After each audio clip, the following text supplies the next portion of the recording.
மக்களுக்காக அரசியலுக்கு வந்தது ஒரு தப்பா? என்ன தப்பு பண்ணிட்டான் இந்த விஜய்? நல்லாட்சி கொடுக்கணும்னு நினைச்சது தப்பா? ஊழலை செய்யக்கூடாதுன்னு நினைச்சது தப்பா? லஞ்சமே வாங்க கூடாதுன்னு நினைச்சது தப்பா? பெண்களுக்கு பாதுகாப்பு ஒழுங்கா இருக்கணும்னு நினைச்சது தப்பா? பொருள் கலாச்சாரத்தை ஒழிக்கணும்னு நினைச்சது தப்பா? சட்டம் ஒழுங்கை சரி செய்யணும்னு நினைச்சது தப்பா? விவசாயிகள் நல்லா இருக்கணும், மீனவர்கள் நல்லா இருக்கணும், உழைக்கிற மக்கள் எல்லாரும் நல்லா இருக்கணும்னு நினைச்சது தப்பா? ஆனா மக்களே நல்லா இருப்போம், நல்லா இருப்போம், எல்லாரும் நல்லா இருப்போம். எப்படி நல்லா இருப்போம், நல்லா இருப்போம், எல்லாரும் நல்லா இருப்போம்.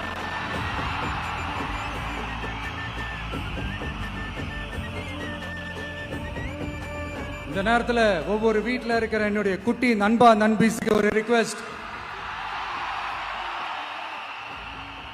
உங்களுக்கு ஏதாவது ஒரு சாக்லேட்டோ இல்லை ஏதாவது ஒரு கிண்டர் ஜாய் வேணும் அப்படின்னா அழுது அடம் பிடிச்சி சக்சஸ் பண்ணிடுறீங்கல்ல, அந்த மாதிரி உங்களுக்கு ஏதாவது ஒரு